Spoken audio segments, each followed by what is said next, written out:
this week's portion, Bemidbar, we're starting a new book, the fourth book of the Torah.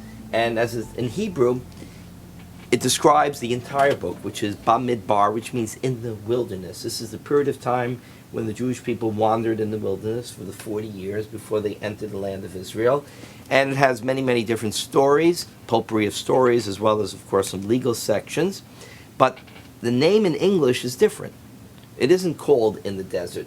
Instead, they chose the name Numbers, the book of Numbers. Why?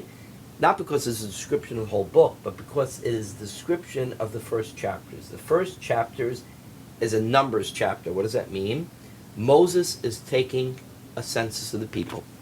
They're counting the people. How many people does he have? And you only count the people who choose to be counted, according to the tradition. Those who come forward and say, here I am. Now, why is he counting the people? He's counting the people because he's about to see the people enter the land of Israel. He won't go with them. There'll be a big story about that, of course, in the book of Numbers, why he won't go with them.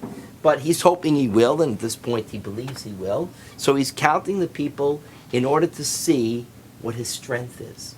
How many people can he count upon as he prepares to enter the land of Israel, the land of Canaan, to conquer the land and to build a community? One would think that he was already promised by God, you'll go, you'll conquer. What does he need more than that?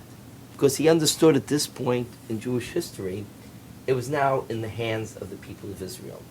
They would have to enter the land. They would have to prepare an army. They would have to prepare a strategy. They would have to fight the battles. And he knew, therefore, that he had to know on whom he could count. Who was with him? Who was going to fight? Who was going to support the effort? And so he takes a census. It's recorded in great detail. In fact, in some portions, at some point you say, okay, I don't need all the detail. Why don't you footnote it and get on with the story? But it was put in order to remind us that if it wasn't for those who came forward and said, you can count upon me, then the people of Israel could not have accomplished the task. There's an old story that they tell about a person who shows up for a job interview. And the description of the job that was placed in the newspaper, the advertisement said that it's very, very physical, and that the person should be young, in good health, and very strong, because there'd be a lot of lifting, a lot of physical activity. And this man is sitting there, and he's actually already retired. He's, quite frankly, well into his 70s, and he's not as strong as he used to be, and certainly not capable of doing the job. So he enters the room, and the person who placed the ad says, sir, it's a pleasure to meet you, but I really don't understand. Why have you come here? This is not a job that you know you can actually do.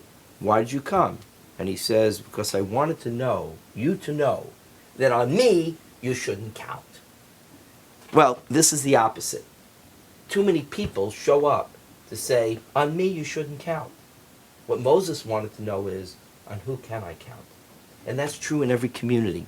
It's true in every family. It's true in every institution. It's true in our synagogues. It's true every worthy organization has to know, on who can I count? A country has to know, on which citizens can it really count? Who's going to be there for the country? Who's willing to put forth an effort to improve the country, if necessary, to fight for the country? So when we take a census, it's not enough to know how many people you have. It's not enough for a synagogue to know how many members it has. That's important. But it's not everything. We have to know on who we can count, whether it be in our family, or as I said, in our institutions, or in our country. So the first chapters of the book of Bemidbar, the book of Numbers, is to teach us that before we move forward on a project, before we move forward as a country, before we move forward as a community, before we move forward as a synagogue, before a family moves forward, embarks on a new direction, a new challenge, we have to look around and say, on who can we count? That's what Moses wanted to know.